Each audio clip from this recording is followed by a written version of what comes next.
Dear student जेपीआईसी digital study में आपका स्वागत है। आज 12th क्लास में सिविक्स के अंतर्गत आपका टॉपिक है गुट निरपेक्षता। गुट निरपेक्षता के संदर्भ में अध्ययन करेंगे। सबसे पहले इसके पहले के वीडियो में जैसा आपने देखा था कि किस तरह से शीत युद्ध हुआ था, शीत युद्ध को समझेंगे।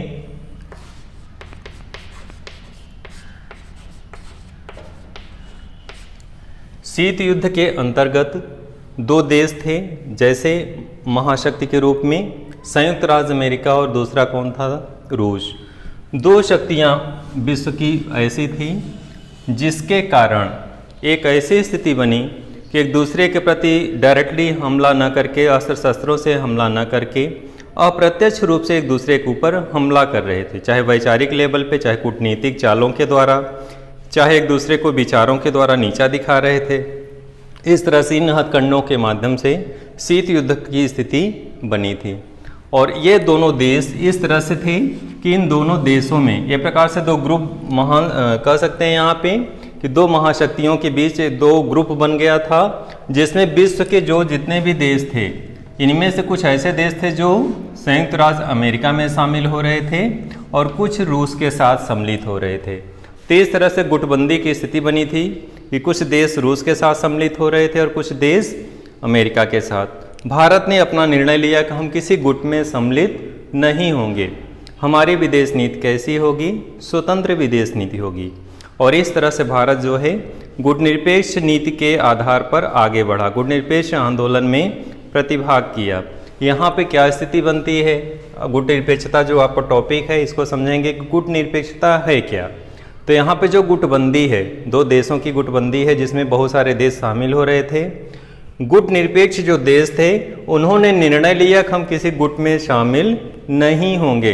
तो इसी आधार पे आपका अर्थ निकलेगा, क्या निकलेगा कि विभिन्न शक्ति गुटों से तटस्थ या दूर रहते हुए, तटस्थ या दूर रहते हुए अपनी स्वतंत्र निर्णय नीति और राष्ट्रीय हित के अनुसार सही न्याय का साथ देना, यानी सही या गलत में अंतर करके सदा सही नीति का समर्थन करना।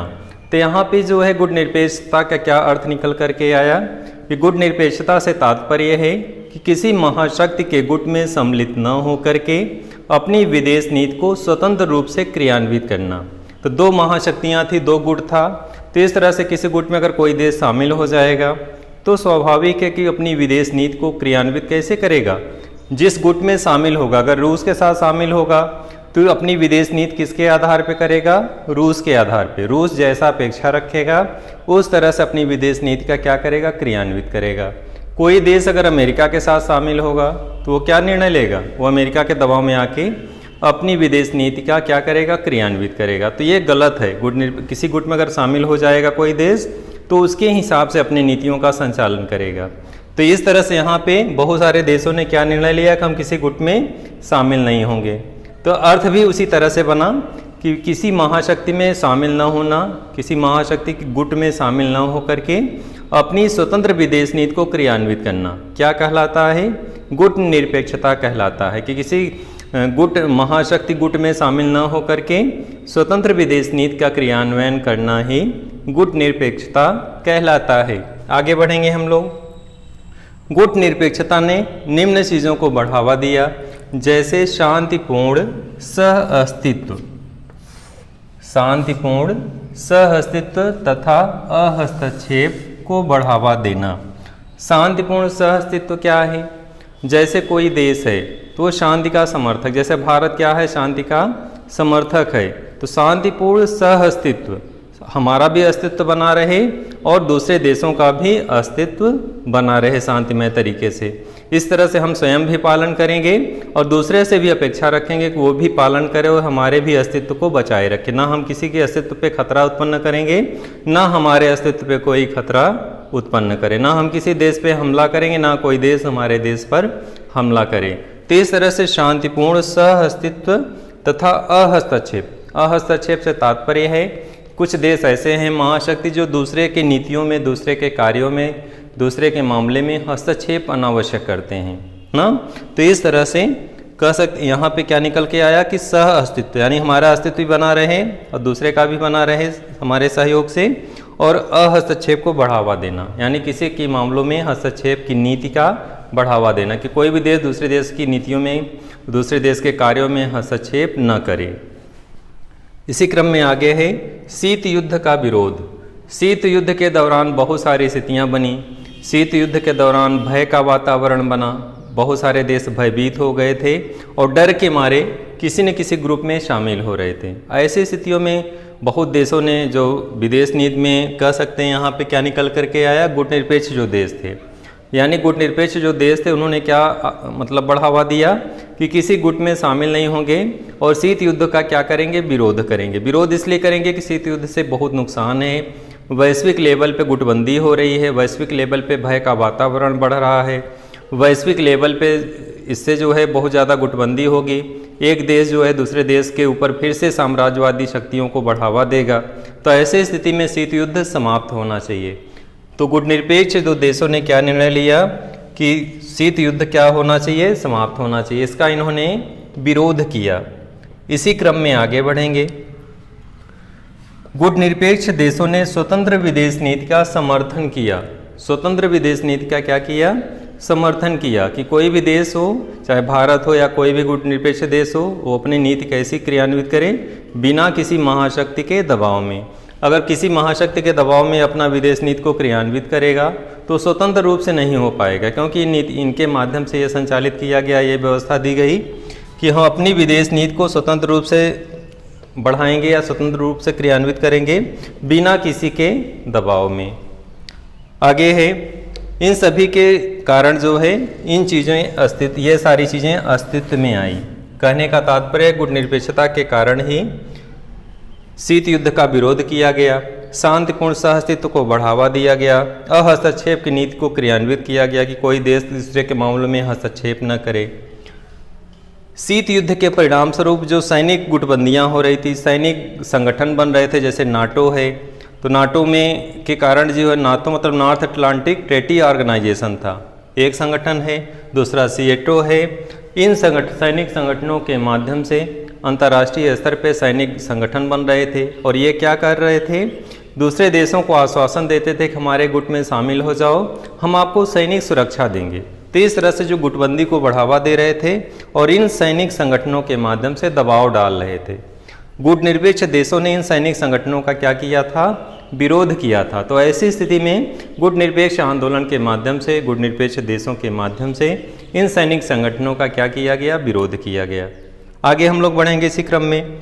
1961 में पहला गुटनिरपेक्ष शिखर सम्मेलन बेलग्रेड यूगोस्लाविया में है, यहाँ पे आयोजित किया गया। 25 अफ्रीकी देश, एशियाई देशों ने इसमें भाग लिया। कितने देशों ने, 25 अफ्रीकी एशियाई देशों ने, दोनों संयुक्त रूप से इस शिखर सम्मेलन में भाग लिया था। और ये शिखर सम्मेलन पहला कहाँ हुआ था, बेलग्रेड में हुआ था। तो 1961 में पहला गुटनिरपेक्ष शिखर सम्मेलन बेलग्रेड में हुआ था और 25 अफ्रीकी एशियाई देशों ने इसमें भाग लिया था। डियर स्टूडेंट, इसी क्रम में आगे हम लोग बढ़ेंगे। गुटनिरपेक्षता के उद्देश्य क्या क्या थे, यानी इनके अपने क्या उद्देश्य थे। तो जैसे साम्राज्यवाद व उपनिवेशवाद का विरोध करना, यहाँ पे दो शब्द आया है, साम्राज्यवाद और उपनिवेशवाद। साम्राज्यवाद मीन्स होता है दूसरे के क्षेत्रों को अधिग्रहित कर उस पर शासन करना, और उपनिवेशवाद दूसरे क्षेत्रों में अपने व्यापारिक संस्थान या कॉलोनी स्थापित करना।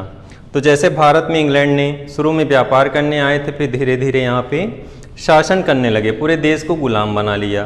तो इस तरह से ये नीति, ये जो है, इन चीज़ों का क्या होना चाहिए, विरोध होना चाहिए। क्योंकि कोई कमज़ोर देश है उसे पराधीन बना लेना, उसके क्षेत्र को अधिग्रहित कर लेना, ये गलत है। और वैश्विक लेवल पे गुटनिरपेक्ष जो देश थे इसका क्या कर रहे थे, विरोध कर रहे थे। तो इनका अपना एक उद्देश्य था कि हम जो है साम्राज्यवाद और उपनिवेशवाद का क्या करेंगे, उन्मूलन करेंगे, इसको समाप्त करेंगे। ये सही नहीं है वैश्विक लेवल पे, मानवता के लिए, किसी देश के लिए, उसके अस्मिता के लिए खतरा है, ये नुकसानदेह है, इसलिए इसका उन्मूलन किया जाए। नेक्स्ट है अंतर्राष्ट्रीय शांति व सुरक्षा को बढ़ावा देना। वैश्विक लेवल पे मानवता के लिए शांति व्यवस्था बहुत ज़रूरी है। शांति व्यवस्था कायम नहीं होगी तो एक प्रकार से भय का वातावरण होगा, अशांति का वातावरण होगा। बहुत सारे ऐसे कमज़ोर राष्ट्र हैं जो डरे हुए रहेंगे, वैश्विक लेवल पे विकास नहीं होगा। तो इस तरह से अंतर्राष्ट्रीय शांति व सुरक्षा को बढ़ावा देना चाहिए। संयुक्त राष्ट्र संघ के माध्यम से इन चीज़ों को क्रियान्वित करना चाहिए और उसका समर्थन करना चाहिए। इसी क्रम में आगे है नस्ली भेदभाव और रंग भेद का अंत। नस्ली भेदभाव और रंग भेद अंतर्राष्ट्रीय लेवल पे इसका विरोध किया गया। जैसे साउथ अफ्रीका में नस्ली भेदभाव है, वहाँ पे गोरे लोगों के बच्चों के या गोरे लोगों को जो अधिकार दिए गए हैं वे काले लोगों को अधिकार नहीं दिए गए हैं, चाहे ट्रेन में हो, चाहे सरकारी स्कूलों में हो, चाहे अस्पतालों में हो सरकारी। तो इस तरह से जो नस्ली भेदभाव वैश्विक लेवल पे है, विश्व लेवल पे है, इसका क्या किया गया, विरोध किया गया, इसका अंत करने के लिए प्रेरित किया गया देशों को। अगला है निशस्त्रीकरण। निशस्त्रीकरण मीन्स होता है शस्त्रों की होड़ में आगे न बढ़ना या शस्त्रों की कटौती करना। वैश्विक लेवल पे शस्त्रों की होड़ में अगर देश आगे बढ़ेंगे तो भय का वातावरण उत्पन्न होगा, युद्ध की स्थिति बनेगी।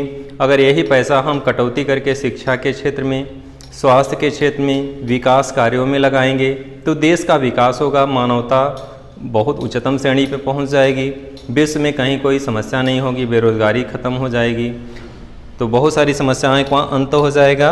और शस्त्रों के कारण नुकसान है, कोई भी देश अगर शस्त्र के क्षेत्र में आगे बढ़ेंगे, परमाणु आयुध बनाए रखेंगे, अस्त्र शस्त्र बढ़ाएंगे, इससे भय का वातावरण होगा जो युद्ध के रूप में परिणित होगा। तो इस तरह से इसका क्या किया गया, विरोध किया गया। डियर स्टूडेंट, आज के इस वीडियो में गुट निरपेक्षता में आपने इसका अर्थ समझा, किस तरह से गुट निरपेक्षता के कारण क्या क्या स्थितियां बनी, सैनिक संगठनों का विरोध किया गया, इसके पश्चात किस तरह से पहला गुट निरपेक्ष शिखर सम्मेलन बेलग्रेड में आयोजित किया गया, इसके क्या उद्देश्य थे, इन सब बिंदुओं पे अध्ययन किए। आज का वीडियो में विषय वस्तु को यहीं समाप्त करते हैं। अगले वीडियो में फिर से मिलते हैं। धन्यवाद।